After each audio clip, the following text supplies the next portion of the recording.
Welcome to First Down Punts, a show about the on-field and off-the-field news in the world of pro football, as well as how it relates to fantasy football all season long. Thanks for joining in, and don't forget to like, comment, and subscribe. And now, here is your host, Orcus. And welcome in, everyone, to another episode of First Down Punts. Today, we're going to be doing our 2025 two-round mock draft. A couple things have happened. A couple things are still waiting to happen. Obviously, Jameis Winston signed with the Giants. Aaron Rodgers talked with the Steelers. The Vikings have said we're not signing him. So I still think he's signing with the Steelers personally, but he hasn't signed with them yet. So we'll see if that affects today's draft. Other than that, guys, let's get into it. Tennessee on the clock at number 1 is going with consensus. Cam Ward. Personally, I think he is a top 5 quarterback. Strong arm, great mobility in the pocket, smart kid, able to read defenses very quickly and process where his receivers are. And I think he'll be doing great in the league. So, number 2, Cleveland Browns on the clock. A lot of people think they're going to take Shedeur. A lot of people think they're going to take the offensive lineman. Some people think they're going to trade back one with the Giants. I have them taking Abdul Carter, defensive end, Penn State. Pair him up with Myles Garrett. They're going to figure out the quarterback either in the second round or free agency. So either they're signing Russell Wilson or they're going to draft a guy here in the second round. But I don't think there's anybody's as high on Shedeur as some of these mock draft experts. Number 3, New York Giants. Travis Hunter, defensive back, wide receiver, Colorado. The more I watch this kid, the more I like him, the more I think he can possibly play both ways. Do I think he's going to play every play both ways? No. I think he'll probably end up being a defensive back, but he's a hell of a receiver, man. He made Shedeur look good last year. Ability to fall back, to adjust to the ball in the air, to go up over guys. It's a good chance I would draft him as a receiver, honestly. But I think the Giants are going to do that. I think they're going to end up drafting a guy in the second round. Well, they signed Jameis, so they know they're going to wing it. They got the 30-30 man. On to number 4, New England Patriots. One thing they have not done in free agency with all the other signings is fix that offensive line. Will Campbell's still the number 1 tackle on my board. Will Campbell's going here at number 4 to New England out of LSU. 6'6", like 325. Good athlete, man. I know they're concerned with short arms, but his footwork is impeccable. He's got great technique. He's got quick feet, and he'll be starting a left tackle for New England without an issue. Number 5, Jacksonville. Mason Graham, defensive tackle out of Michigan. A lot of people thought this guy is the number 1 prospect on the board. Then he got measured his arms. Another guy with short arm issues. Mason Graham's awesome. He's already put on like 15 pounds since being weighed last. I think he's up to like 305, 306 right now. He was at 290, I think. Maybe 295, so maybe it was only 11 pounds. But all the same, he's bulking up because he knows he's going to have to bulk up something to play in the NFL. That's just a fact. And getting up to 310, 315 with his frame, with his power, with his speed, with his technique. Mason Graham's going to be a damn fine defensive tackle, and the Jags are even considering trading Trayvon Walker. There's rumors out there right now that they could trade him, and that only solidifies my mind that they're taking Mason Graham at 5 if he's there. On to number 6, Las Vegas Raiders. Fans are going crazy right now. Take Genty, take McMillan. Some people want to go defensive end, linebacker, Jihad Campbell, but it just came out he's recovering from a shoulder thing. I think that's going to possibly make him drop. Maybe not. We'll find out. At number 6, Las Vegas takes the next best tackle on the board, Armand Membu, combine standout out of Missouri. This guy is powerful. He's nasty. He can play left tackle. He can play right tackle. He can play, I think, any position on the line, honestly. Just an impressive kid, impressive physical specimen, impressive tape. You get him on your team, you're going to be real damn happy. That's just the facts. Number 7, New York Jets. Aaron Glenn, hired as the head coach. They lost a couple defensive players. They signed a couple defensive players. They cut Rodgers. They cut Adams. Could they be going offense here? Maybe McMillan. I think, honestly, Aaron Glenn's going to do the same thing Ben Johnson just did in Chicago, which is try to solidify the offensive line because that was a big part of the problem the last 2 years. Hell, the last 10 years.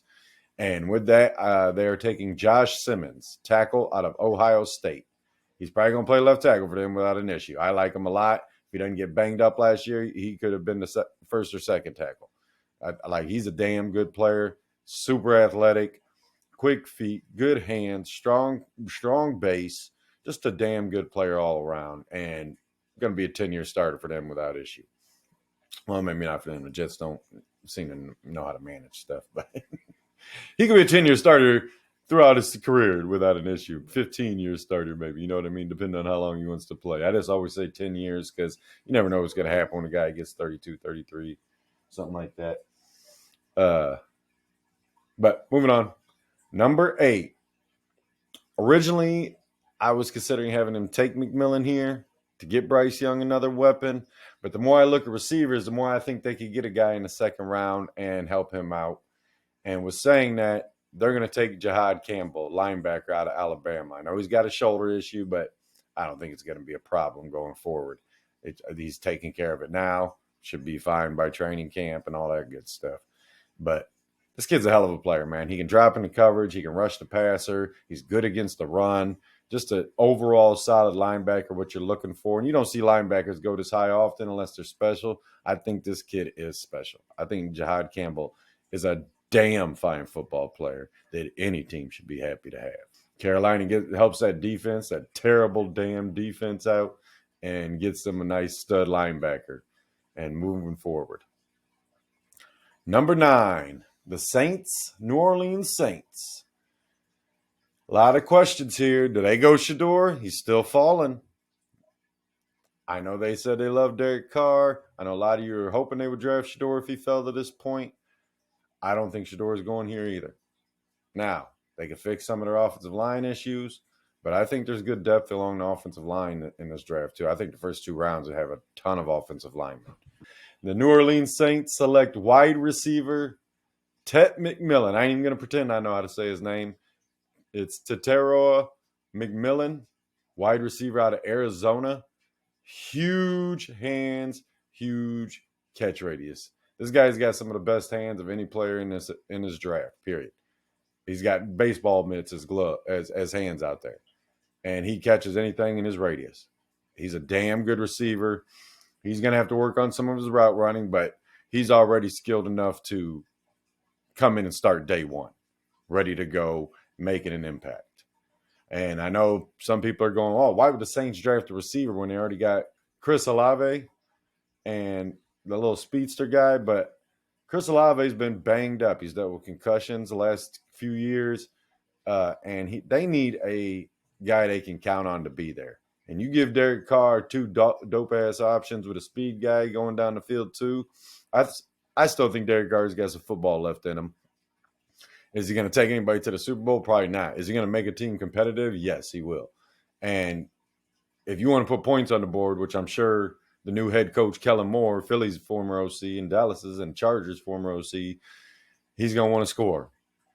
He needs to know he's got guys that are going to be there. McMillan, Olave, those 2 together can make a dangerous combo. They re-signed Juwan Johnson, so I don't see him taking Warren here. Not that Juwan Johnson is Tyler Warren, but I think they want to help their offense out. They know they have to, and McMillan's going to be a player that can do that. On to number 10, Chicago on the board. Did they solidify that left tackle position? Did they keep adding to that defense? They've done a great job building the interior of their lineup in my mind with the free agency and trades. Oh, Gar's in the scene. And to get a left tackle here would be real nice. There's a couple guys here they definitely could take, but I think they're going to take the star of the show, which is Ashton Jeanty, running back out of Boise State. This guy came 28 yards shy of breaking Barry Sanders, my favorite running back ever, his all-time college rushing record. And that takes talent, man. This kid's got top flight skill. Top flight. Do I know if he's going to be a Hall of Famer or not? No. But but I think he's got all the tools that could definitely make him one.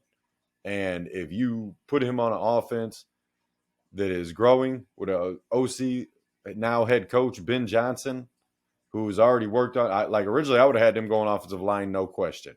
The trade for Tooney, the trade for Jonah Jackson, signing Dahlman from Atlanta. They already got Darnell Wright on the right side. Left tackle is something they definitely could draft. Maybe take a guy like Banks, but I think they're going to take this weapon. They know they need something special. And DeAndre Swift, all the skill he has never proven to be special for a full season. So Ashton Genty is the pick, and Chicago fans rejoice. Number 11, San Francisco 49ers. Now, here's a team that's lost 52 players off their 53-man roster. No, I'm being funny here. Seriously, though, they've lost a shit ton of talent. And as every 49ers fan freaks out, I'm here to tell you, they had great depth. They're not going to be terrible. You re-sign Brock Purdy. I don't know what's happening with Ayuk, but I like Jawan Jennings. I loved Ricky Pearsall coming out of college. I think he's the type of guy that could be a Jordy Nelson, Eric Decker, one of those type players. And you still got Kittle. You still got McCaffrey. You can stay healthy. I do think they're drafting a running back at some point in this draft because they got rid of Mason. They let Mitchell leave for KC, and they re-signed Patrick Taylor. So they have two running backs. Christian McCaffrey coming off a year where he basically didn't play at all. And Patrick Taylor, who to me proved he's not the guy. Like, I was excited about Patrick Taylor. I picked him up off the waivers last year in fantasy football and stuff, going, hey, this guy's a powerful man. He's got good speed. And he didn't look special. And I think they're going to be drafting a running back at some point. But right now, I got them fixing their number one issue, which is offensive line. And with that, they take my favorite guard in the draft, which is Tyler Booker, the guard from Alabama. I think he's 6'3", 320 or something like that. A mauler. He's a guy that's going to run people over. He's powerful. He just barrels over defensive linemen at times. He's a damn good player. Some people would be surprised to see a guard go in the side. Go watch the tape. This is the type of offensive lineman San Fran would love to clear the path for Christian McCaffrey and whatever running backs they have on their draft or on their roster. A guy that'll protect Brock Purdy. Tyler Booker is the best guard in this draft. And San Fran getting him here after not getting Mimbu is where you start. So, number 12, Dallas Cowboys. What does Dallas do? They missed out on Genty. They didn't get McMillan to go with CeeDee Lamb. They could draft some defense, but they signed made a couple good defensive signings that I like. And the trade for Murray from Tennessee, the linebacker. He's a hell of a linebacker. So getting him is nice. But with the 12th pick, I had them fixing their offensive line, or at least attempting to, with Kelvin Banks Jr., the tackle out of Texas. In my mind, this guy's going to end up playing right tackle, but I think he's capable of playing left tackle. Dream scenario, he's probably your right tackle. And it will help protect Dak, will help the running game, which I know a lot of people thought maybe Omari and Hampton here. I've considered it, but they have to fix the offensive line. Zeke didn't have all that success because they drafted Zeke over offensive linemen. They built that offensive line, and they drafted Zeke when they wanted to, and then they continued to build that offensive line. Right now is the time to build that offensive line for Dallas. They had a guy retired. They had another guy leave. They had another guy that's in flux. Is he coming back or not? We'll find out. But right now, they know they have to fix this problem. And the one thing Dallas likes to do is draft good offensive linemen in the first round. I give them credit on that. They've always understood that. Get an offensive line. So with that said, Kelvin Banks is the pick to Dallas. And we move on to number 13, Miami Dolphins. Whew. Last year with Miami, we know it could be a concern. Tua. Can he stay healthy? Can the line protect him? Can the receivers stay healthy? Can the running backs stay healthy?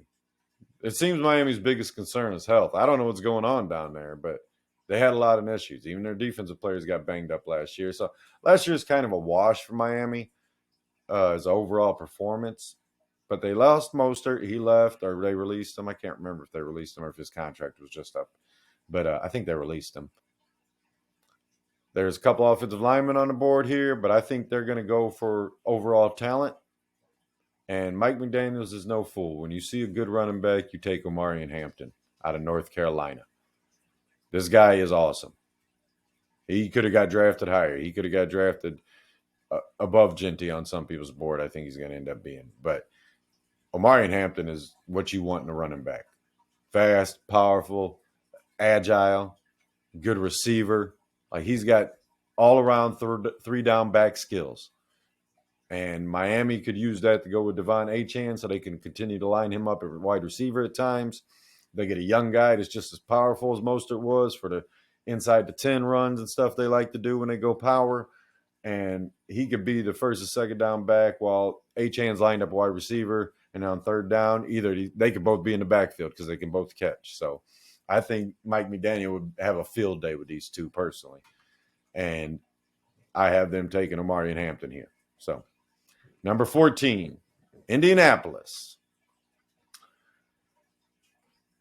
Crazy proposition would say, hey, Indy's drafting Shedeur. They're going to let him and Richardson battle it out. Or they already got a trade for Richardson to Cleveland or something like that. But I wasn't going off the rails here. I'm going to go with what makes sense to me personally. Indy lost Ryan Kelly. Indy lost Will Fries. And Indy needs to replace some offensive linemen. And although he would not be the fourth tackle on my board, I do think he is a high prospect for a lot of people that could play tackle or guard. A lot of people, they had him lined up at guard at the Senior Bowl, and that's Gray Zabel, tackle out of North Dakota State. I think he's capable of playing right tackle, no problem.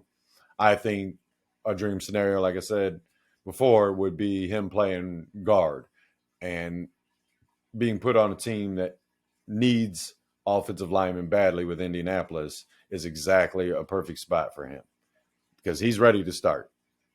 There's things I don't like about him, so I said he's not the fourth tackle on my board, but I do think people rank him high, and I believe he'll be a good player in the NFL without issue. It's just what position is he playing? Right tackle, right guard? I don't think there's a chance he's playing left tackle, but time will tell. Number 15, Atlanta Falcons. So Atlanta's got a lot of ways to go here. They could draft Tyler Warren and tell Kyle Pitts, hit the bricks, man. You ain't done shit since you got drafted. Took you over Jamar Chase, over Jalen Waddle, over Penei Sewell. What have you done? Uh-oh, Barney's in the scene. Barney and Gara hanging out. But I decided, like it was under consideration for Atlanta to take Tyler Warren, honestly. And I decided to go away from that and help them with what they really need, which is defense. And take one of my favorite defensive tackle prospects in this draft. And that's Kenneth Grant, defensive tackle out of Michigan. This is a large man that moves fast. He is awesome to watch play football. And I know all the attention was on Mason Graham. I'm telling you right now, Kenneth Grant is awesome. He's going to have to work on some techniques. But at the end of the day, this is a big, fast, powerful man. And I don't know about you, but that's what I want at defensive tackle. Somebody who can push a guard or a center back into their quarterback. That's what this guy is. I watch him track down a running back from behind on a play. And that's what really stood out to me more than anything. His foot speed is incredible. You get a guy like this on your defense, you're not going to have to worry about people running up the middle as much. And Atlanta could definitely use that. So with the 15th pick, Kenneth Grant, defensive tackle out of Michigan, to the Falcons. Number 16, Arizona. Another team that's got some holes in places. Another team that could maybe draft an O-lineman, maybe another receiver because I don't know about Michael Wilson. He's just not developing enough. Rondale Moore's leaving. They got McBride and Harrison, though, and receiver could definitely be a pick here. But I didn't go that direction. I decided to help out their defense and select Jahdae Barron, cornerback out of Texas. Now, considered Will Johnson, but I think some people are down on Will Johnson, worried about his speed, worried about is he going to be a zone corner, or a cover corner, man corner.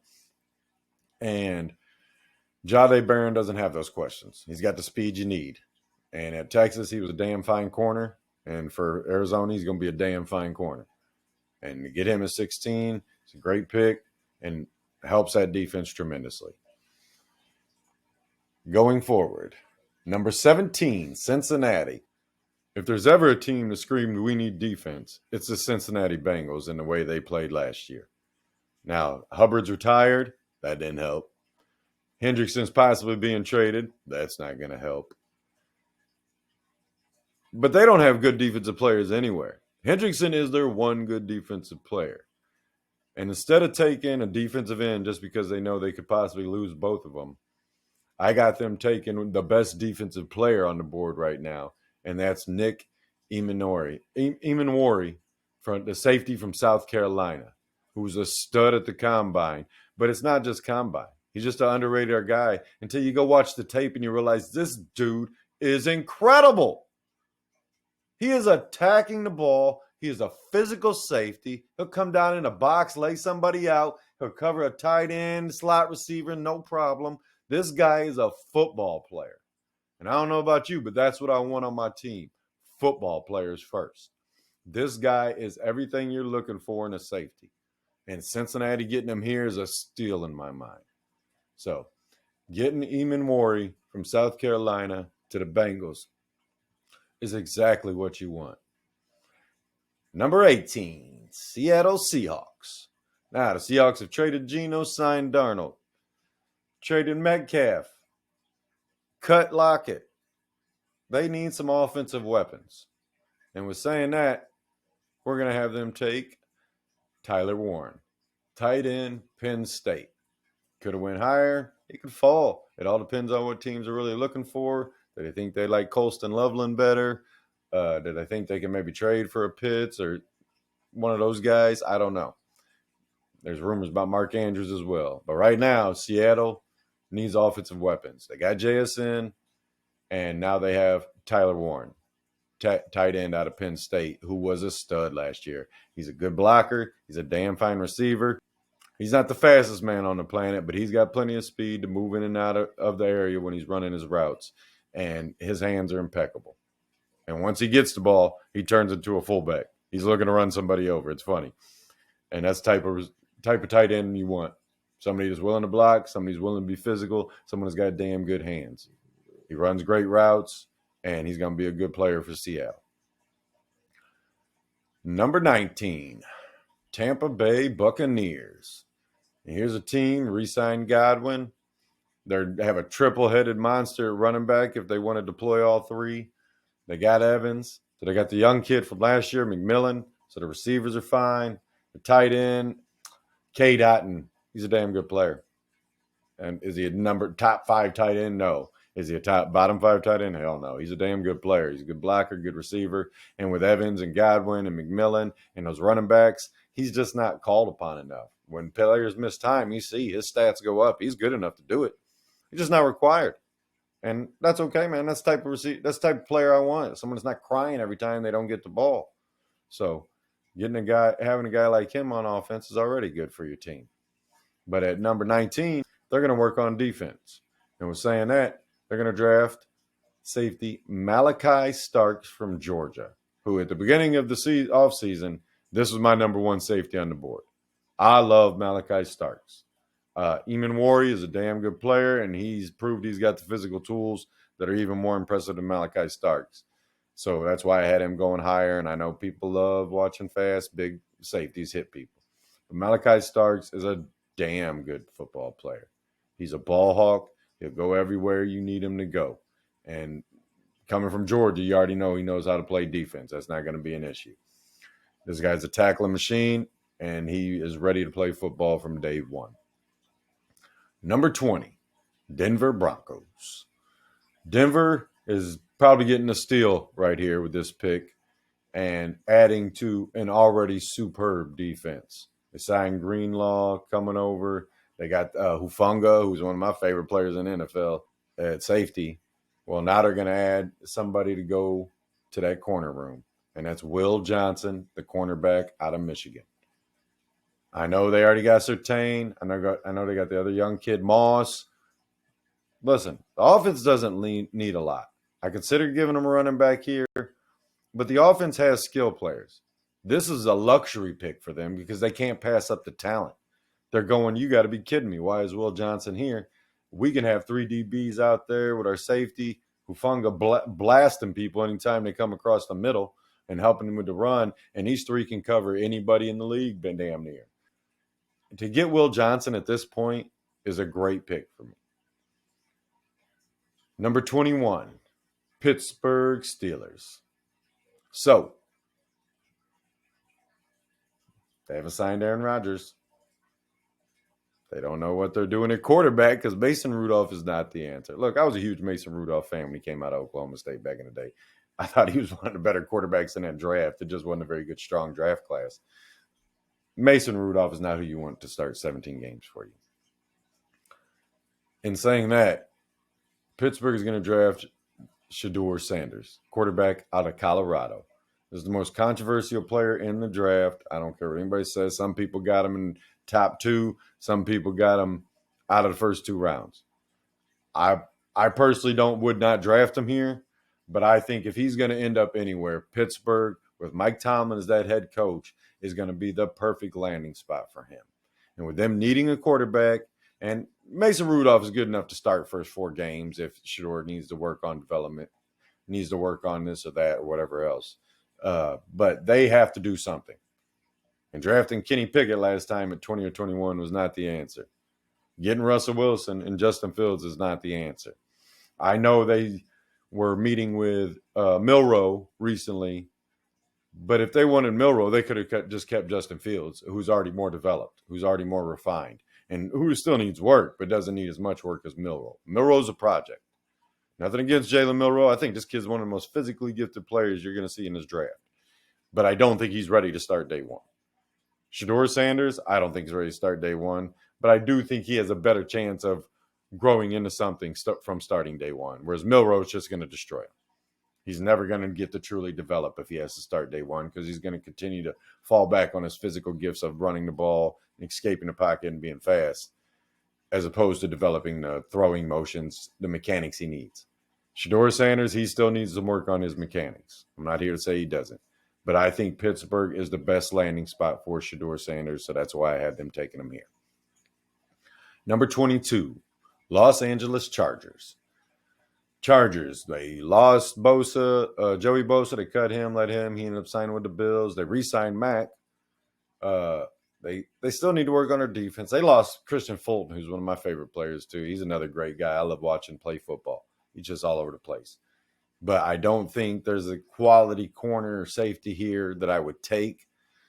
And they do need front 7 help. And they're going to get a hell of a player in Jalen Walker, the linebacker out of Georgia. Another player, physical, loves to hit people. He's got cover speed. Cover tight ends, no problem.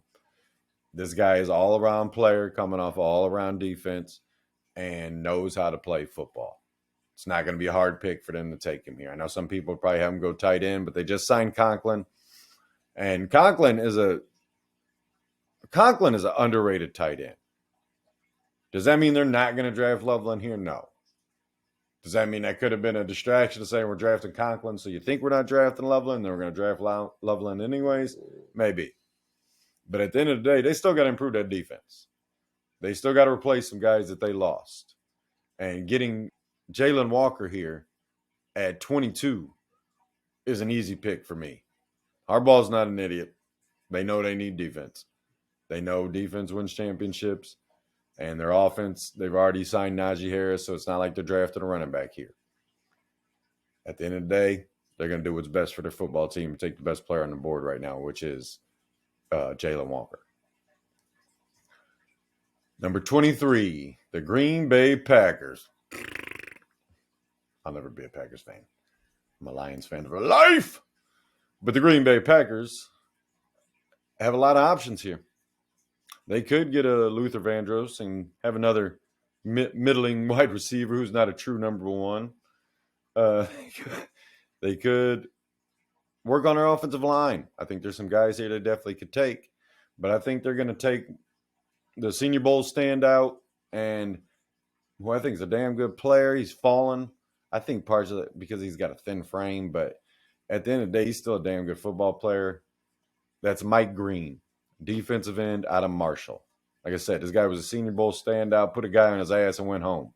He was like, I'm out of here. I've done my job to prove that I'm good enough. Originally, some people have had this guy as high as like 7. Some people have had this guy as low as 29. I think right here at 23 is a great spot for him to go and to help the Green Bay Packers in the way they run their defense. Because I think he could play defensive end or outside linebacker. Like I said, he's got a thinner frame, but he's long and lanky. And he's a damn good aggressive player from Marshall. I know that's part of it too. His competition level at Marshall is not the same as what people are playing from Georgia and SEC or Big Ten. But talent's talent, man. And Mike Green's got talent. So having Green Bay take him here at 23 and moving on to number 24, Minnesota Vikings. Another NFC North team. These guys back to back is probably going to piss them off all draft if that's the case. Minnesota's going to probably end up trading up at some point in one of these rounds just to skip ahead of Green Bay. But right now, I got Minnesota getting a guy that was ranked as high as 5 in some drafts earlier in the season. Didn't show out at the combine. Had a good combine. Nothing went wrong or anything. He just didn't show out. Didn't show that he was some special freak athlete. But you turn on the tape, he's a damn good football player. I know that much. That's not hard to see. He stands out when you're watching football. And if you go turn on Tennessee's defensive tape, you're going to notice this guy. And that's James Pierce Jr. out of Tennessee, the defensive end. This is a guy that's ready to play football. Minnesota is going to continue to add to their defense because it's been part of the issue. Thought about having him take a corner, but I'm not going to reach for a guy if I don't think he deserves to be drafted here. I'm not going to reach for a player just because it's a need when I'm doing a mock draft. That's all I want you to understand is that obviously, I had Pittsburgh take Shedeur, even though I don't have Shedeur ranked that high. I do believe some teams have him ranked that high. Whereas taking James Pierce Jr. here is easy for me to go to Minnesota. They know they're going to have to play defense because every offense in their division is putting up points. The Packers are putting up points. The Lions are putting up points. The Bears, I think, are going to put up some points this year. I know everybody's thought the Bears won the offseason last year. They didn't fix their offensive line last year. This year, they might have won the offseason because they finally fixed their fucking offensive line. It's not hard, guys. If you can't block, you can't win. Period. But Minnesota knows they're going to have to try and get past those guys that can block. And getting James Pierce Jr. here, who was originally projected as a top 10 pick, is going to be an easy choice for them. Not hard at all. Add to that defense, try to stop the other team. That's what football is about. Number 25, Houston Texans. Now, here's a team that's been doing a lot. I don't know if it's the right moves. They traded Tunsil to Washington. They traded Kenyon Green to Philly. Now, they got C.J. Gardner-Johnson back, but he ain't blocking. They did sign 3 guys, which I thought was a good move on their part to try to replace those guys that they've lost. They've lost 3 offensive linemen, and they've signed 3 offensive linemen. So they're working on trying to replace those guys. But I think something that would really help replace those guys is drafting Josh Connerly, the tackle out of Oregon. This guy's going to be a right tackle, at worst a left guard. He's going to be a damn good player for you. Go watch our offensive line video. You'll see how much I like this guy. But getting him at 25, there's a couple other guys that might have got drafted ahead of him in some other people's mind. I think Josh Connerly's the next player on the board that I would be taking for any team. He's a damn good offensive lineman. Like I said, he's going to be a right tackle. I think he could play left tackle. I think there's a chance that he could develop into a left tackle, a damn good one. But I think he's going to start off at right tackle and work his way over. Number 26, Los Angeles Rams. Here's a team making moves left and right. Cut Kupp, signed Adams, re-signed Stafford, re-signed Garoppolo. Still got the majority of their offense together. They did trade Jonah Jackson, like I said, to the Bears. They're going to have to replace that, but I don't think this is where they're doing that. I think they're drafting tight end Colston Loveland out of Michigan. Here's a kid who probably would have been the first tight end off the board if he hadn't got banged up, got injured last year. If people had more tape on him and he stayed healthy all season, I think he would be the first tight end off the board. He's a talented player. A lot of people have him going to the Chargers, which I said is clearly a possibility. But the Rams getting him here. I know they still got Higbee. I know they still got the Davis kid. I think it's Davis's last name. I forget. But getting another talented player for Stafford, they know they got to put points on the board. Colston Loveland is a receiving tight end. I'm not going to pretend like he's some mauler of a blocker. He's not. He's a receiving tight end. He can block. He's going to help, do what he can. But this guy is a receiving tight end. He's going to be a weapon. And Sean McVay loves scoring points. Getting Colston Loveland here at 26, that's going to help that situation. Number 27, Baltimore. This guy is one of my favorite players in the draft. Baltimore has to continue to replace guys because of cap issues and all that other stuff. They signed Hopkins, so they're not going to go receiver right here, I don't believe. I think they're going to work on their defense. They're going to have to continue to – they love building defense in Baltimore. They're known as a defensive city or defensive team for the majority of their time as in existence. And that's not going to stop in 2025. And saying that, getting Michael Williams, the defensive end out of Georgia, who can play defensive end or linebacker, is going to fit perfect in Baltimore. This guy is a special talent. I like him a lot. He's a little raw at times. He's going to have to be developed on a couple things, but he's got physical gifts. And for Baltimore to get him here at 27, which I would have loved for Detroit to get him at the next pick, we didn't.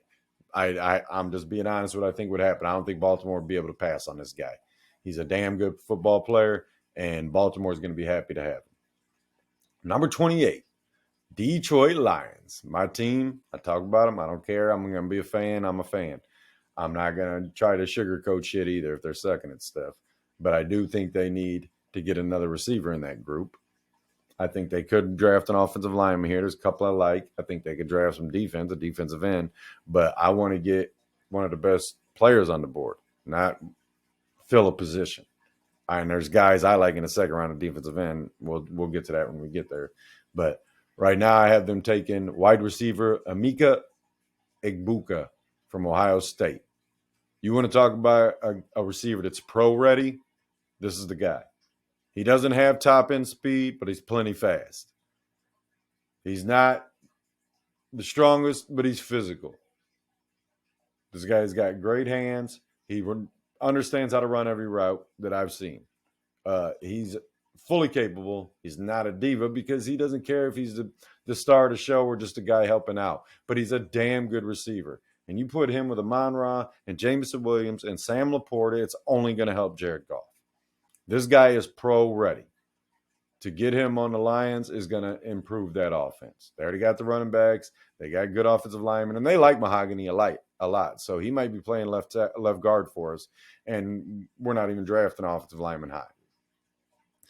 But to add to this offense with Egbuka at this point, who I think, like I said, he's the most pro-ready wide receiver probably in the draft. He's balanced. He's good at everything. I've liked him all season.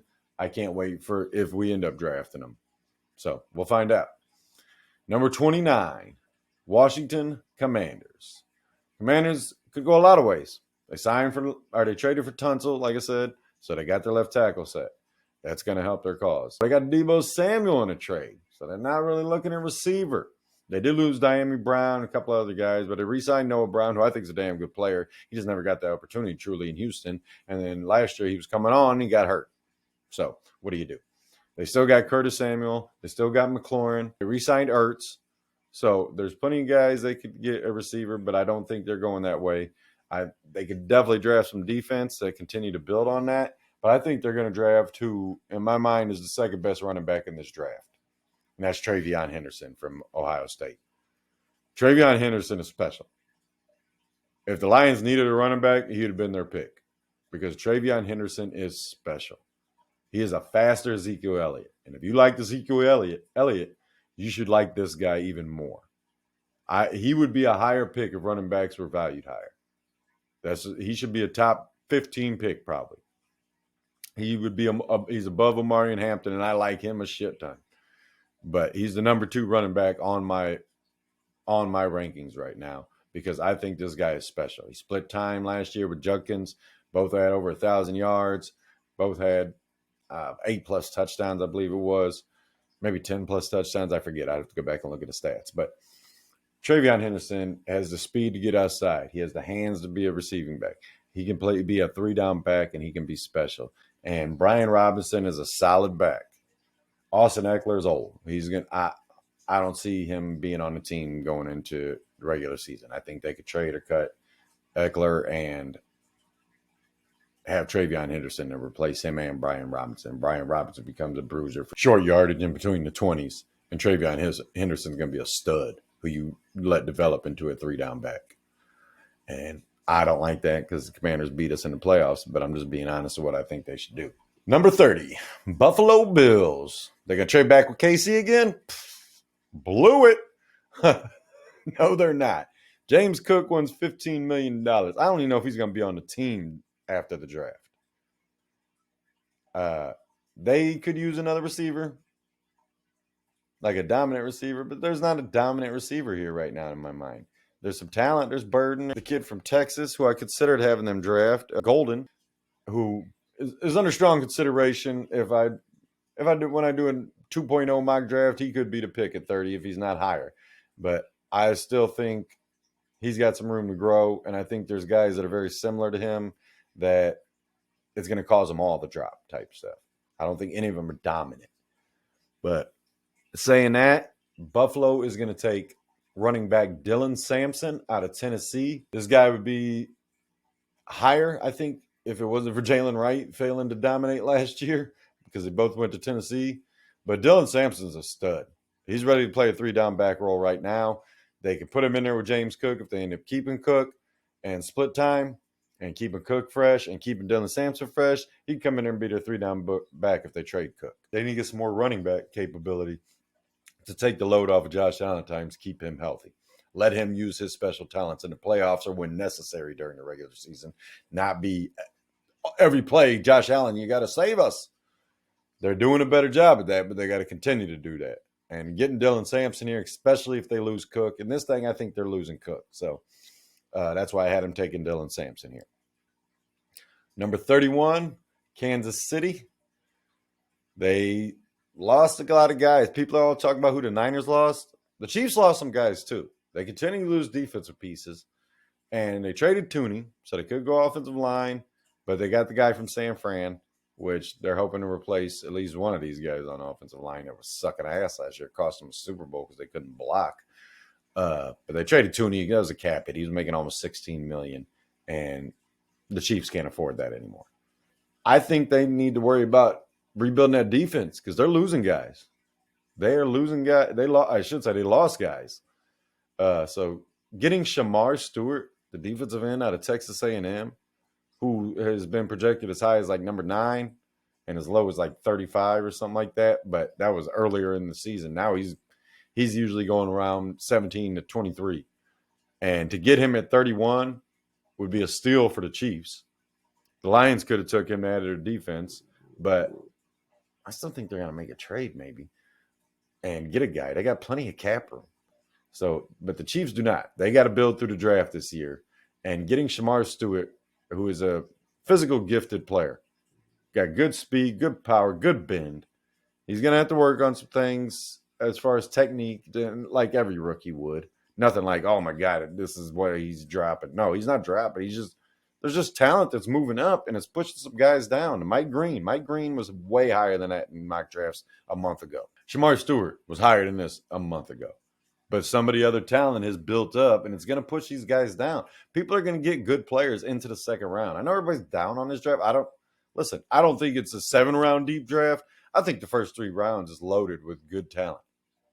And it's going to be, who do I want here? From picks 25 on, it's going to be, who do you want? From 25 to 40, it's probably, players are all going to be very similar of talent. You're going to hope that one of them is special. And he pops off with something that people didn't see that you saw. But the talent here is Shamar Stewart. And getting him a defensive end to put next to Chris Jones, to put on the other side of Kalafdis, is going to help that defense get back to what they continue to be, which is dominant. Number 32, Super Bowl champs, Philadelphia Eagles. Philly could go a lot of ways. They lost Milton Williams. They lost Becton to the Chargers. They just don't have all the money to pay people, and they still got to pay some guys. They re-signed Lane Johnson to a new deal. They gave him some more money. But their offensive line is good. I think they're going to end up drafting offensive linemen in the first 2 rounds, but I didn't have them take one here because I think they need to replace some of those guys on defense that they're losing, because that's what happens to champions. If you're a good team, you're going to lose people because you can't afford to keep everybody. In saying that, I think they're going to replace Milton Williams with Derek Harmon, the defensive tackle out of Oregon, who started off season. This guy was pick 12, pick 11, pick 14. Now he's down here at 32 and is a steal. He should probably be higher, but I know players are moving up. Like I said, man, this is a great spot for a lot of teams. Whether it's a second round team moving up to get one of these quarterbacks, a Jackson Dart, a Tyler Shuck, one of those guys, McCord, or these guys keeping their picks and just drafting the best available player because they shouldn't be here at this point. But talent is talent. People are going to reach for this guy because they need it. People are going to draft the guy that they shouldn't. And Derek Carmen falling down here, like he was probably reality 20 to 25 pick. So to get him at 32, you didn't get a huge value, but you still got a steal. You're still getting a guy that could have went higher. And for that to happen for the Super Bowl champs is even more frustrating for the rest of the league. They're just going to continue to have a three beast in the middle of the defense with Carter, Davis, and now Derek Harmon after Williams left. Derek Harmon's a physical talent player, good speed, good power, ready to attack. And for Philly to get him here is going to be upsetting for the rest of the league. Round 2. Number 33, Cleveland Browns back on the clock. Everybody thought they were taking Shedeur. Everybody thought maybe they could grab Travis Hunter. Well, Cleveland has played this right. They took the second best, probably maybe the first best player on the draft board in a dual Carter at number 2 after Tennessee took Cam Ward. So they put him to match up with Myles Garrett on the other end and let them dominate on defense. Well, now it's time to fill that quarterback position. I personally think they're going to sign Russell Wilson if he doesn't sign with the Giants. But they're going to get his replacement or whoever's replacement, or let him start right off the bat here with Jackson Dart, the QB out of Ole Miss, who go watch our quarterback video. He's the number 3 quarterback on the board. He's Brock Purdy. And I don't know about you, but I like Brock Purdy. And I saw something recently that, somebody should trade for Brock Purdy and give up 3 first-round picks. I think you could just draft Jackson Dart and get Brock Purdy again, because Brock Purdy wasn't Mr. Irrelevant, and Jackson Dart shouldn't be either. Brock Purdy wasn't a top 10 pick, and Jackson Dart shouldn't be either. This is a perfect scenario for Cleveland in my mind. To get Jackson Dart in the first pick of the second round would be the perfect way for them to start off their draft after getting Abdul Carter. They would be winning the draft at this point to me. And they could have took McCord. They could have took Tyler Shuck, other guys I like. But even Jackson Dart is a damn good QB ready to play. If they get Russ and they can let him sit for 8 games, he's just going to be better for it. But Jackson Dart, I think, can play right off the bat. He's going to struggle. It's going to be a tough learning process, especially in Cleveland. But I think he's fully capable of playing football in the NFL. And like I said, his comp is Brock Purdy to me. So if Cleveland gets Brock Purdy with the 33rd pick, they're going to be real fucking happy. Number 34, the New York Giants back on the clock. In the first round, they took Travis Hunter. In the second round, they're going to help that damn defense. So I thought about giving them a quarterback here. If they don't sign Wilson, I probably will be changing that in the next mock draft. But right now, the Giants are taking Nick Scorton, defensive end, Texas A&M. This guy's been projected as high as like 20, I've seen, 18, as low as 37. So he's in his range right here where he should be drafted. He's probably a little bit of a steal because he's a damn good player coming out of Texas A&M. Texas A&M had a good defensive line last year. They had a good defense last year, but their defensive line was really impressive. And Nick Scorton is part of that. Nick Scorton is a good player who in some other drafts would have been drafted higher. And for the Giants to get him and add him to the defensive line, it's going to help their cause. Number 35, Tennessee Titans back on the clock. They got Cam Ward in the first round. They've solidified their quarterback position. I still think they should trade make Will Levis Taysom Hill if he can catch it all. But the point is, he ain't starting a quarterback anymore. Cam Ward will be. And to go help Cam Ward, we're going to give them wide receiver Matthew Golden out of Texas. Titans fan rejoice. You got Calvin Ridley on one side. You lost Westbrook-Ikini to the Dolphins. Here's your speedster back that can get deep. Matthew Golden ran a 4.3 something. Matthew Golden is a damn good player. Had over 1,000 yards last year, I believe, and has speed, agility, quickness, decent route runner. He's going to have to improve on that, but he is a damn good receiver. I do like him. I just think him and a lot of other guys are very similar. Some people would have had a Missouri wide receiver here, or at least above Golden, but I think Golden's moved up the board. There's some people that got Dallas taking Golden at 12 in the first round. I don't think that's going to happen. I think that end of the first, beginning of the second is where Matt Golden is going to go, and Tennessee to add him with Cam Ward would be rejoicing. They need offensive weapons. Calvin Ridley is really the only offensive weapon they got. They got Pollard in the backfield, who I still like as a good running back, but not dominant by any means. But you get a guy that's got 4.3 speed to go with Calvin Ridley, to go with that offense for Cam Ward. Cam Ward's got a cannon. You get him a guy that can run down the field and catch it. That's Matthew Golden. Number 36, the Jacksonville Jags, back on the clock. First round, they got Mason Graham, defensive tackle out of Michigan. Help that defensive line, especially if they're trading Trayvon Walker. Well, now we're going to back into their defense and add cornerback Trey Amos out of Ole Miss. This guy's a damn good cover corner. If he was a little bit bigger, he probably would be a first-round pick.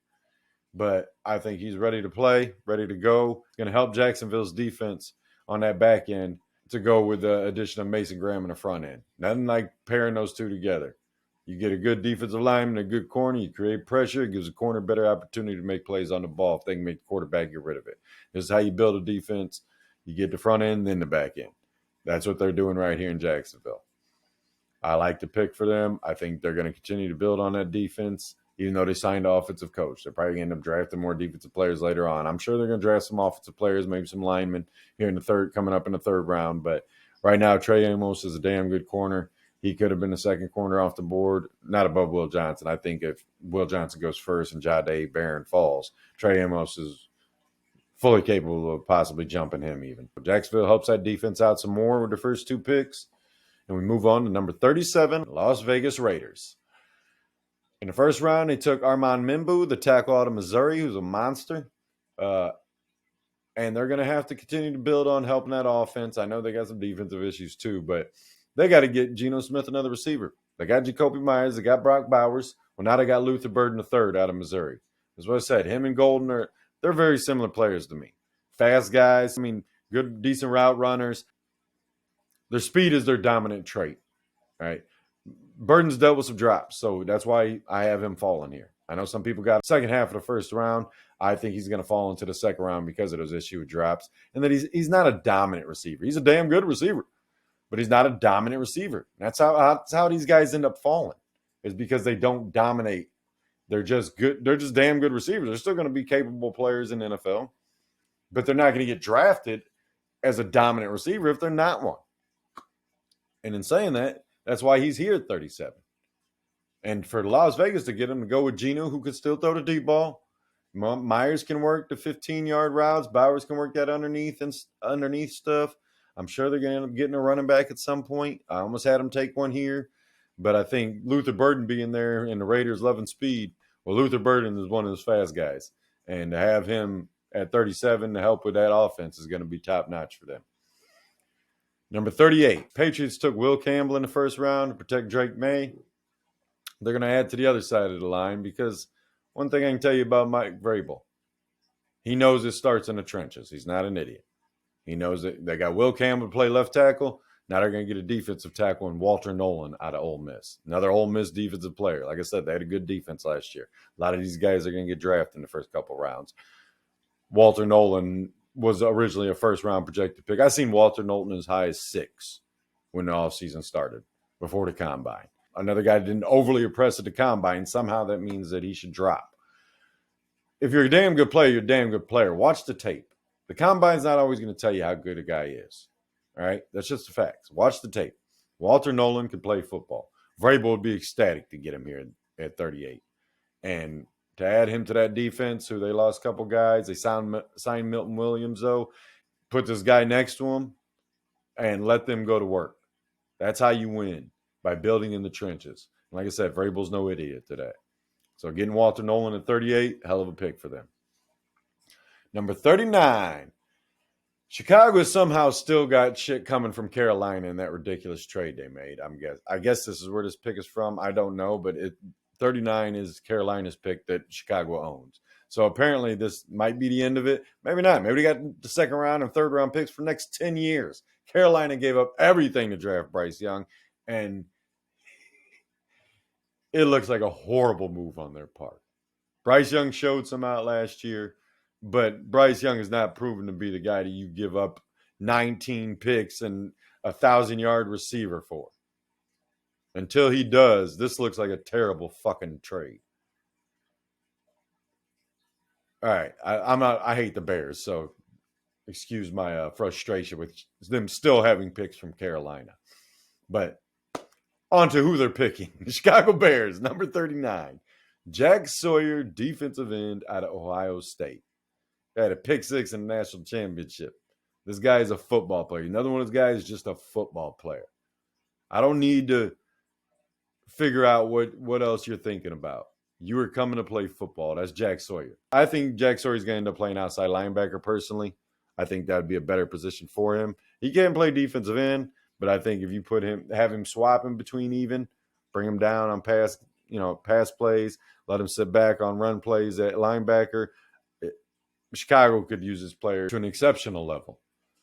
And Jack Sawyer getting drafted by Chicago to go help that already good defense is going to be perfect for them.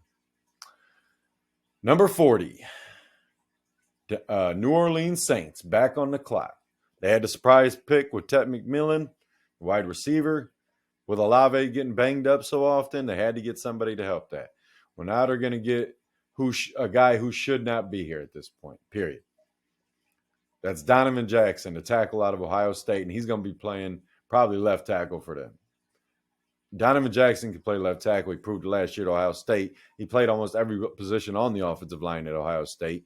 He's probably going to get drafted higher than this, but it was just hard for me with these other guys and what teams need compared to where the talent is and how far it is going to be before they pick next. The Saints are getting probably a steal of the draft right here with Donovan Jackson at tackle. Like I said, he could play any position on the line other than center, and it's just because I didn't see him play that. He can probably play that too. This guy is a hell of an offensive lineman. He's got great foot speed, great power, and short of getting off balance at times on run plays, this guy is ready to play football. He moves well, and the Saints are going to be happy as hell to have a 10, 12-year player at tackle. Number 41, Chicago is back. This is why I was so frustrated a minute ago with the Carolinas giving Chicago all these picks. Because Chicago's back on the board, man. Tired of the Bears. Bears have had a great offseason. For them to get Jack Sawyer up there, they could have took Donovan Jackson here. Honestly, that might have been a better pick for them. And looking back, maybe I will switch that up or something. But I think right now the Bears are on the board again. They could go O-line. But is there anybody here really worth drafting? That's a question on Marcus Imbo. They could take him, but they already got Darnell Wright at right tackle, and Imbo's not guaranteed to play left tackle in the NFL. I think he can. I don't think he's nasty enough, and they definitely could take him. But Donovan Jackson probably would have been the better pick here at 39 for them. But they didn't. And Chicago's going to pick the best player on the board, which is defensive tackle T.J. Sanders out of South Carolina. Like I said, they already put a lot of work in on their O-line. Now they're going to continue to add to that defense because, like I said, they know they got offenses to stop. The Packers, the Vikings, the Lions can score points. The Bears got to be able to stop that. T.J. Sanders and Jack Sawyer going on, they're ready to roll. Other than that, we're going to go ahead and move on because I hate talking about the Bears anyways, especially giving them credit for stuff they're doing. That's not like the Bears. Number 42, New York Jets. Like I said, AG, he went offense in the first round. But in the second round, he's going to go get him a corner, and that's Siobhan Revel. They lost DJ Reed to his former team, Detroit Lions. They're going to have to get another guy to go out there with sauce. That's Siobhan Revel, cornerback out of East Carolina. Guy's got talent.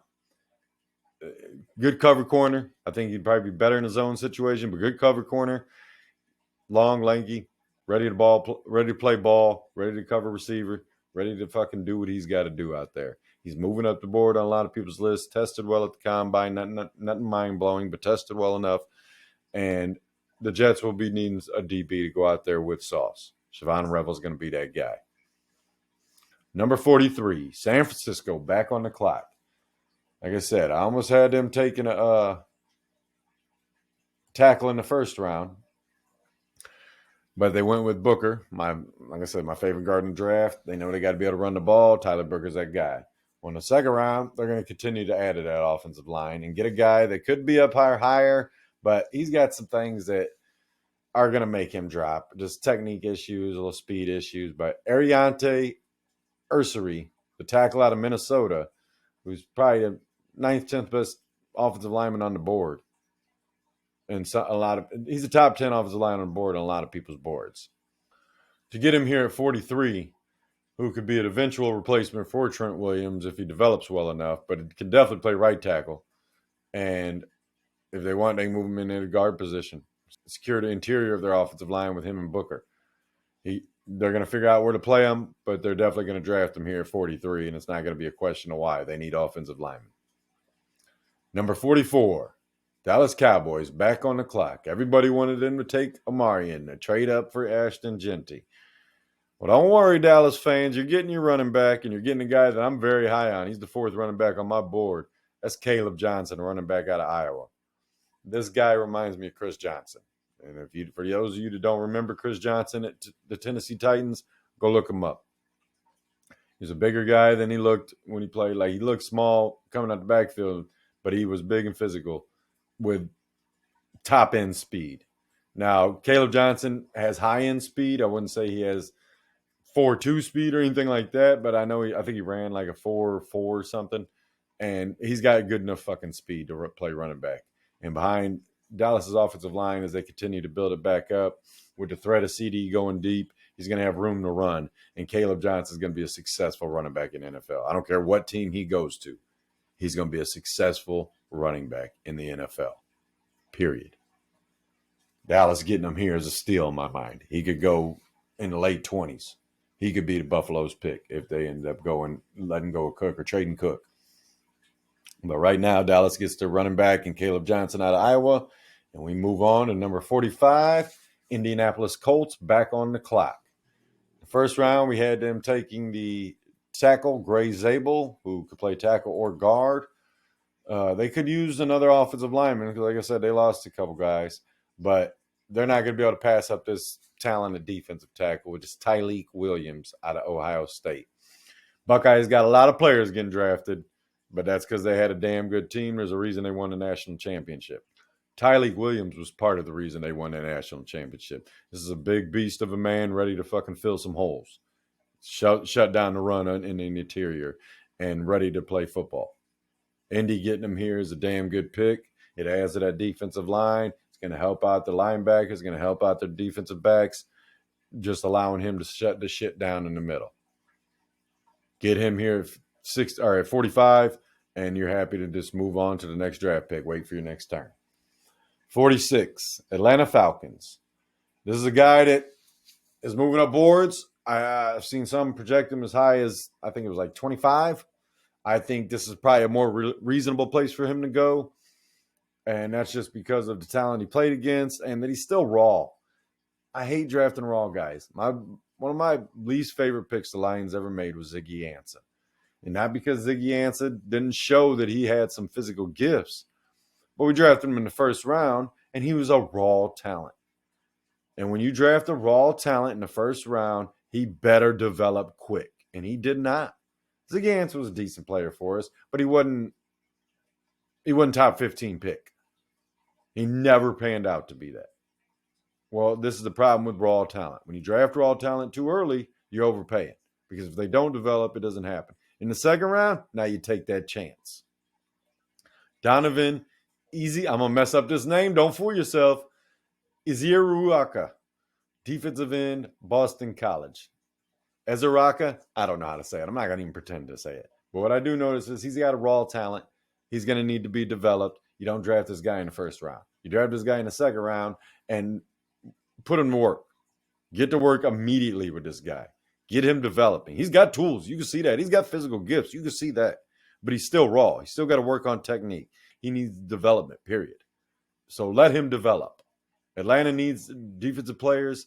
Keep building on that defense. Get a raw talent to go with the guy. You keep Matthew Judon, maybe if they re-sign him. You let him fill in behind him. You see what happens. But you get a raw talent here that you can develop and hope he develops fast. But you don't reach in the first round for a guy like this. You draft this guy in the second round is a great pick for Atlanta. They keep adding to that defense. Number 47, Carolina Panthers. We had Panthers taking Jahad Campbell, the special linebacker out of Alabama. Like I said, he's a stud player. Even though he's dealing with a shoulder recovery right now, I don't think it's going to be an issue. But the Panthers need defensive players. We already had him take the Jahad Campbell in the first round. Well, now we're going to have him take a defensive tackle, Darius Alexander out of Toledo. I think if this guy was at a different school, SEC Big Ten school, he'd probably be a first-round pick. I think a lot of people are moving up the board the more they watch tape on this guy, and it's a reason he's going to be gone here at 47 to Carolina. They know they need help. Get somebody next to Derrick Brown. Get somebody to help that back end, the linebackers and the DBs. Give them some time back there. It's hard to cover somebody for 10 seconds because the defensive line isn't getting pressure. They should have never traded Brian Burns. That was a foolish mistake. But at the end of the day, here we are getting Darius Alexander, defensive tackle out of Toledo, to help that defense. Number 48, Miami. Miami went with Omarion Hampton in the first round. Big swing for them. Not that he doesn't deserve to be drafted because he is super talented, but it was kind of a luxury pick for them because they already have Devon Achane, because they already need other positions, but they're drafting for talent, and that's exactly what they're doing here, which is getting a player that's one of my favorite players in the draft. That's Marcus Embo, tackle out of Purdue. The more I watch this guy, I'm falling in love with this guy. Like, if he could fall to the end of the second round for the Detroit Lions, I'd be happy as fuck. Honestly, I think he could be drafted as high as beginning of the second round, first 10 picks of the second round. So for Miami to get him here at 48 in the middle of the second round, they're already doing a great job. And it helps their offensive line, which they need help. They got to protect Tua. They got to open holes. You want a guy that's going to open some holes. This guy can play right tackle. He could possibly develop into a left tackle. He could definitely play any guard position. And for him to be sitting here at 48 for Miami, McDaniel should be jumping for joy and sending whoever up to the damn podium. Get this pick in. Let's take him. Number 49, Cincinnati Bengals back on the clock. We had to take we had to take Eamon Warry, the safety out of South Carolina, in the first round. Well, they're going to have to work on that offensive line because they don't have much money left to pay anybody. I know they still need defensive help. Guys, there's players. This is a deep defensive draft. They're going to be able to get those later on. But right now, you're going to get a guy that's going to be the right guard probably for you and get Wyatt Millum, the tackle out of West Virginia. This guy, damn good, pulls well on running plays, pretty decent pass blocker, pretty physical. He's a nasty guy. I like him a lot. And I think there was things that he could get drafted higher, but there's stuff he needs to work on. And in saying that, I think he's going to fall here to I don't even know about fall. This is probably right around where he should be getting drafted, which is number 49. Even though they've been trying to fix it for 5 years, they still need help on offensive line. Getting Wyatt Millum here to go there and help clear some way for Chase Brown, help protect Joe Burrow, because they damn sure don't need receiver help after all the money they just spent. And defense could have been, like I said, could have been one of their selections. But you just got to draft for talent, man. You got to draft the best player available. Right now, Wyatt Millum's the best player available. Number 50, Seattle Seahawks on the clock. In the first round, they took Tyler Warren, helped their offense. In the second round, they're going to take Landon Jackson, defensive end out of Arkansas, help that defense. They do need to replace some guys on defense. They need to continue to build the defense. They need to continue to create pressure so that back end isn't having to cover for 10 seconds like I was talking about a little bit ago. Landon Jackson's going to help that cause. He's a defensive end. He's going to create pass rush. He's good against the run. Coming out of Arkansas, Seattle gets a defensive end, help that defense, and we move on to number 51, Denver, who's going to draft one of the most versatile players in this draft, R.J. Harvey, running back out of UCF. This guy's got herky-jerky ability. He's a talented receiver. He had a shit ton of catches last year at UCF. He's a 3-down back, and Denver's going to stop messing around with all these other guys. They're going to have him, and they're going to have the big fella back there probably for short yardage. This is a deep draft for running backs, and it's going to push guys down. But Denver getting a guy like R.J. Harvey, who could be their Alvin Kamara, honestly, and help that offense, help Bo Nix, help control the clock, help the defense stay off the field. You're looking at a guy that's ready to come in and start right away. R.J. Harvey's a special talent, and he's going to be out there for Denver running like crazy. Number 52, Seattle back on the clock with the DK Metcalf pick. They traded Metcalf to the Steelers. They get the Pittsburgh second-round pick. They're going to help that offensive line out. It's not a hard decision for me. Seattle needs offensive line. Jonah Savania, the tackle out of Arizona. I'm going to chop that up like nobody's business, so I'm going to stop trying to say it. But what I can tell you about this, he's nasty. He's going to play guard. I know he played tackle at Arizona. He's going to play guard, and he's going to be a funky player. He's going to help protect Sam Darnold.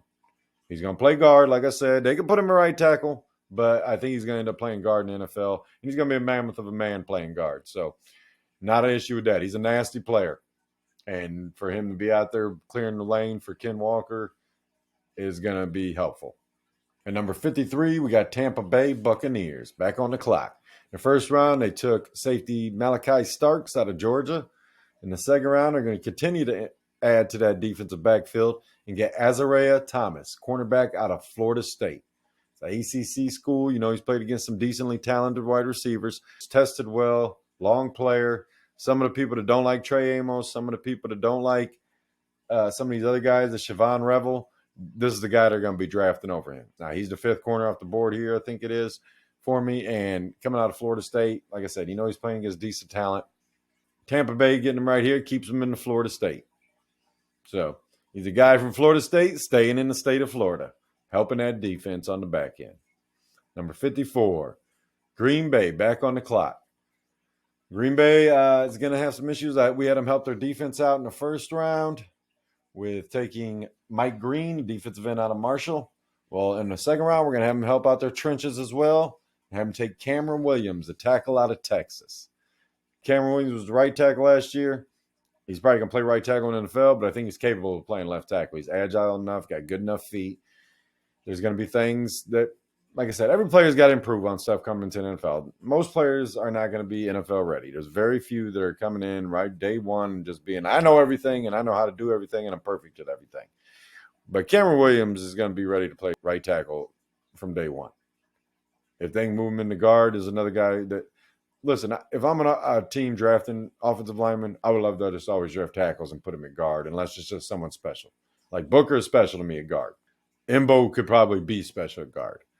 But Cameron Williams, he can play guard, but I think he can play right tackle and stay there just fine. He did great for Texas last year. He could have been their left tackle if it wasn't for Kelvin Banks Jr. In college, he definitely could have played left tackle. But for NFL, I think he's going to play right tackle, and Green Bay is going to help their offensive line out by drafting him here. Cameron Williams out of Texas is the pick. 55, Los Angeles Chargers on the clock. Rumors are that they already re-signed Mike Williams after he got cut by the Jets. Some rumors are Keenan Allen could come back, but I think he's going to end up going to a team like Houston or a team like Atlanta, somewhere there. Honestly, I don't know if the Chargers will bring Keenan Allen back. I know they love him. He's lifer for them, I'm sure, but I don't know what it's going to cost. Let's put it that way, to bring Keenan Allen back. In saying that, we're going to give Justin Herbert another weapon. That's wide receiver Jack Beck out of TCU. This guy's going to be a big slot receiver. I think Jordy Nelson. Jordy Nelson was kind of outside. I think Eric Decker. Eric Decker was a big slot. He played outside as well, but he could play a big slot. I think Mike Gesicki. Just an agile player, not top-end speed, but he's quick enough to get in and out. He's got good routes, great hands. And to get him here to help the Chargers offense continue to grow, they've already drafted defense in the first round, so let's add to that offense and get him a wide receiver. And get him Jack Beck here out of TCU, who's going to be a damn good player for them. 56, Buffalo is on the clock. This is a trade from Minnesota. I'm not going to lie to you, I don't remember how they got this pick, maybe from last year's draft. But all the same, they're on the clock right now. At the end of the day, that doesn't matter. What matters is Buffalo's on the clock. And Buffalo has already drafted Dylan Sampson in the first round to help James Cook or to replace James Cook, one or the other. And they already got Ray Davis, so I'm guessing in that scenario, James Cook's gone. He's left. Somebody else wanted to pay him $15 million a year. In this scenario, Buffalo is going to end up drafting defensive tackle Shamar Turner out of Texas A&M. Big fella, ready to play ball, help that defensive line out.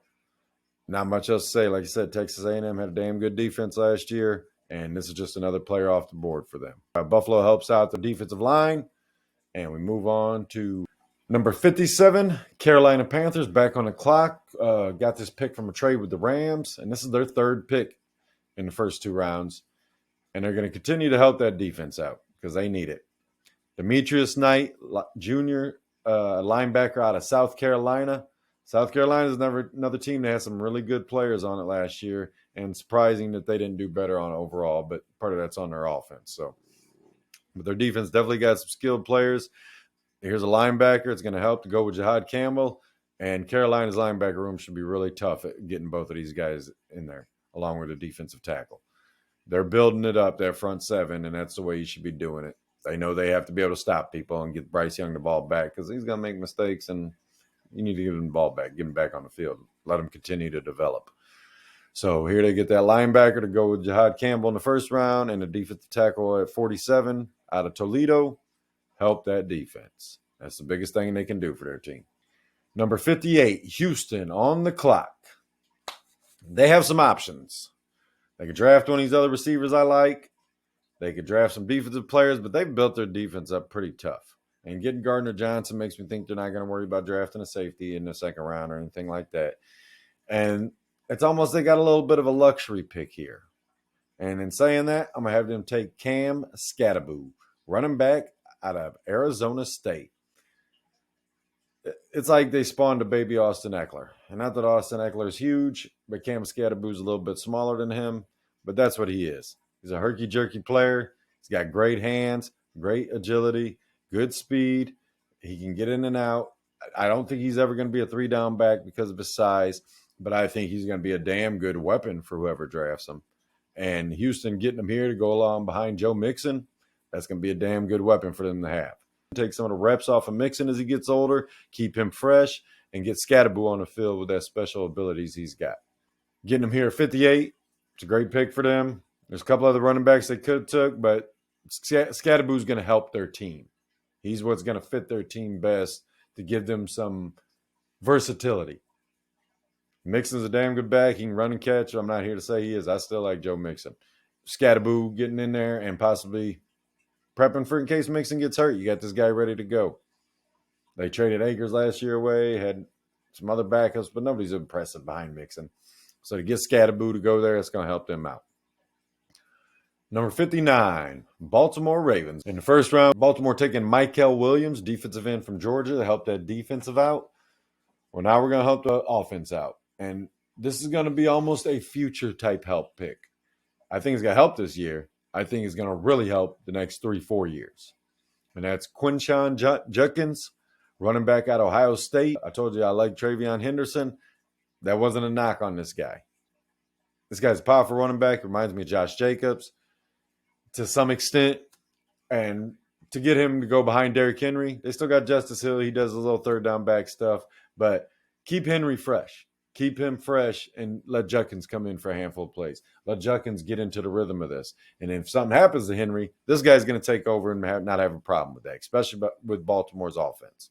They love to run the ball. This is only going to help that cause. They could have drafted O-line here, but I think they're going to draft what they think is probably the best player on the board for them. And that's Quinshawn Judkins, running back out of Ohio State. Number 60, my Detroit Lions, back on the clock. We have drafted Emeka Egbuka in the first round, wide receiver out of Ohio State. Now let's add to our defense. And this is a guy that I love this guy since I turned on the tape. Almost had him going higher.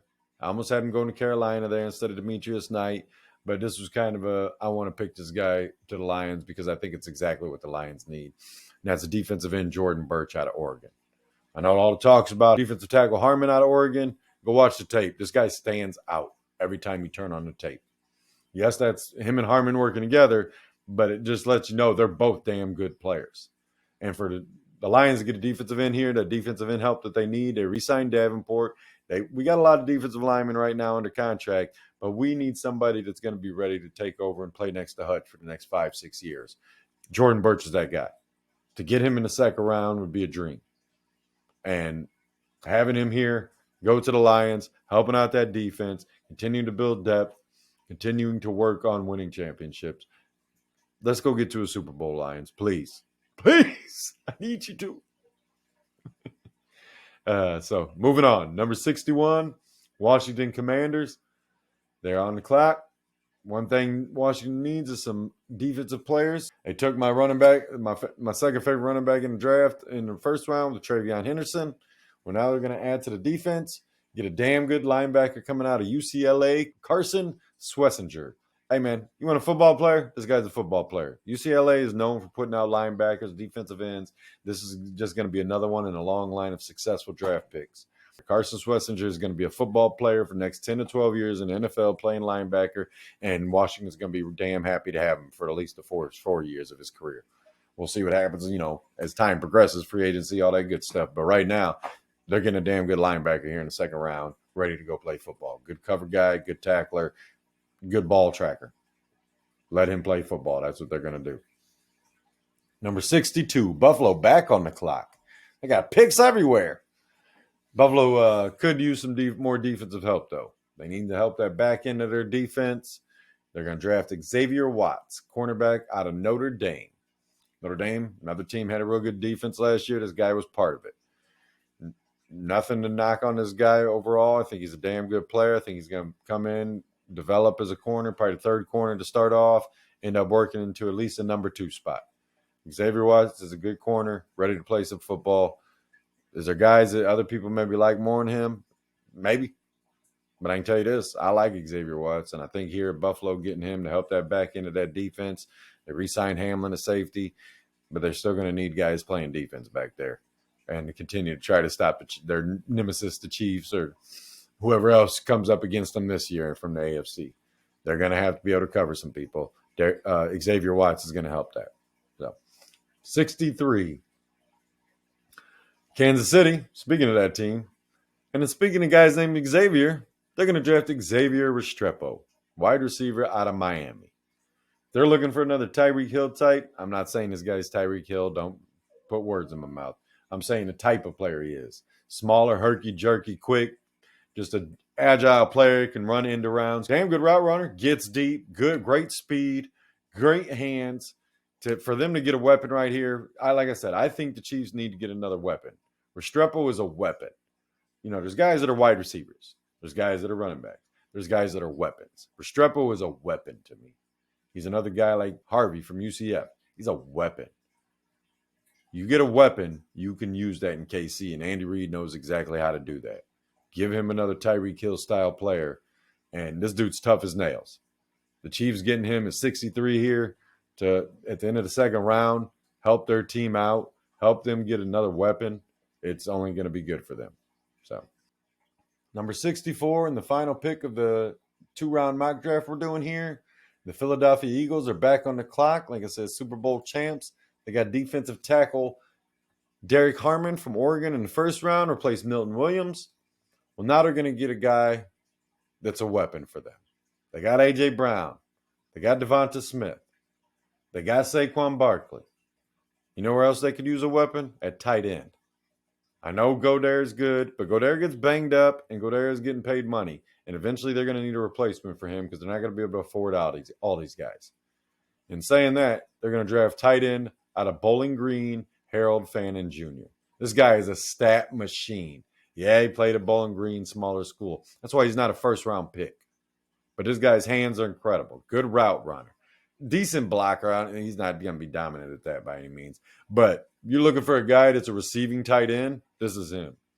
Get Harold Fannin Jr. on your team and be happy that he's out there running routes for you. Philly getting him. Listen, I just made 2 awesome picks for Philly, and I do not want the Eagles to get any better. This is how you know I'm being honest stuff. Harold Fannin is going to be a weapon in the NFL tight end. Maybe not Brock Bowers, but maybe Sam Laporta. And Sam Laporta's a hell of a blocker. He's a way better blocker than Fannin is. But Sam Laporta's a hell of a receiver, too. You get a guy like Fannin out there, maybe a McBride, just a catch specialist. Maybe not a touchdown guy, but I think this guy is going to be a weapon regardless. Like I was just talking about Restrepo, Fannin Jr. is a weapon. Harold Fannin Jr., tight end out of Bowling Green, is our final pick of the mock draft for the 2025 draft in the first 2 rounds. Tell me what you guys think in the comments below. Like the video, hate the video, I don't care. No, I do care. I'm not just playing with you. And I appreciate any support you guys give me, man. You subscribe, I appreciate it. Comment, I appreciate it. I like interacting. I like hearing what people got to say. Tell me I'm doing terrible. Tell me I'm doing great. One way or the other, I like to know. I'm trying to do here what's best for you guys. And while I get to talk about football, I love football. I love talking about it. And any feedback is always welcome. Thank you very much. Until the next time, you guys have a good afternoon, good evening, good morning, or whatever time you're listening to this. Until next time, I'm out.